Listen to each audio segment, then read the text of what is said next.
Hi, I'm here. Last year I worked as a night watchman for a small maritime museum on the coast of Maine.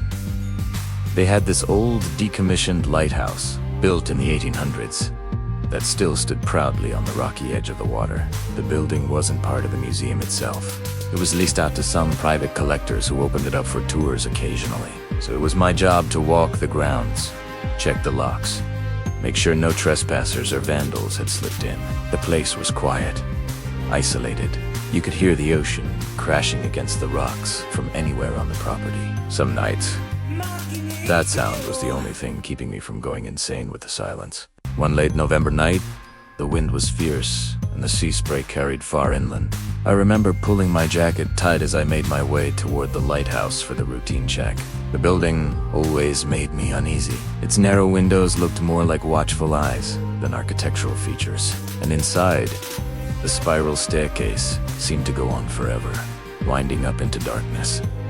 That night, as soon as I stepped inside, the smell hit me.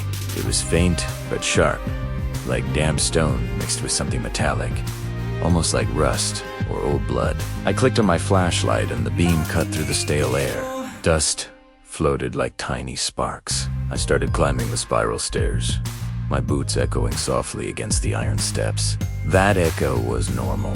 What wasn't normal was the feeling that I wasn't alone. I told myself it was just the acoustics. In old buildings like that, sounds carried strangely. Halfway up, I paused to catch my breath and lifted the flashlight toward the wall. That's when I noticed it. My shadow stretched long and thin up the curve of the wall. But there was another shadow next to it, just as clear, just as dark. My first thought was that I had somehow caught the beam at an angle that split my outline. But when I shifted the flashlight, my own shadow moved while the second one stayed perfectly still. The air felt colder instantly. My stomach dropped in a way I can't explain, like I had stepped off a cliff. I swung the flashlight behind me. Nothing. Just the staircase curling down into darkness. When I turned the light back toward the wall, the second shadow was gone. I tried to laugh it off, telling myself it was a trick of the light, but the laughter died in my throat. The sound of boots on metal came from above me. Slow, deliberate steps. I froze. No one was supposed to be in there. I shouted up the stairwell. "Hello, museum security, this building's closed." The footsteps stopped. I held the flashlight high, squinting up the narrow stairwell. I saw nothing but the railings and the beam vanishing into the dark. My chest tightened as I realized I had two choices: turn back and risk leaving a trespasser inside, or keep going. Against every instinct in my body, I kept climbing.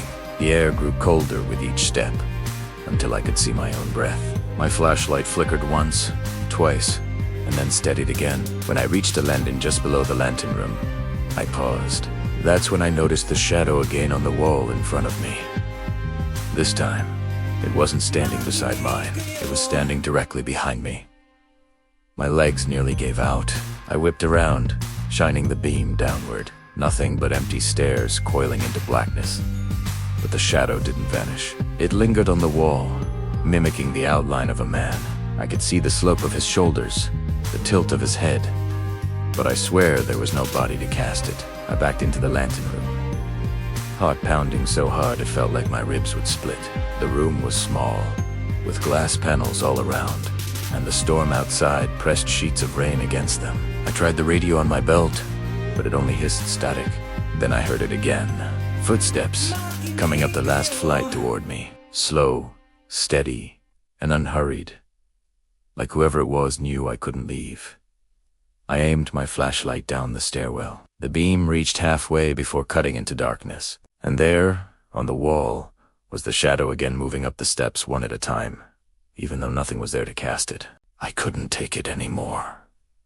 I ran out into the storm, down the outer catwalk, and nearly slipped on the slick metal. By the time I made it to the ground and sprinted back to the main building, my lungs were burning. The next morning, I told my supervisor what happened. He gave me a long look and said, almost casually, "You're not the first watchman to see something in there. The old keeper, well, they say he never really left, died in that tower. Sometimes he walks the stairs."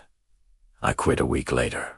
But even now, When I close my eyes, I can see it, the second shadow on the wall, climbing closer with every step, and I still wonder, if I had waited just a little longer, would it have finally reached me? The end. Thank you for listening. See you next time.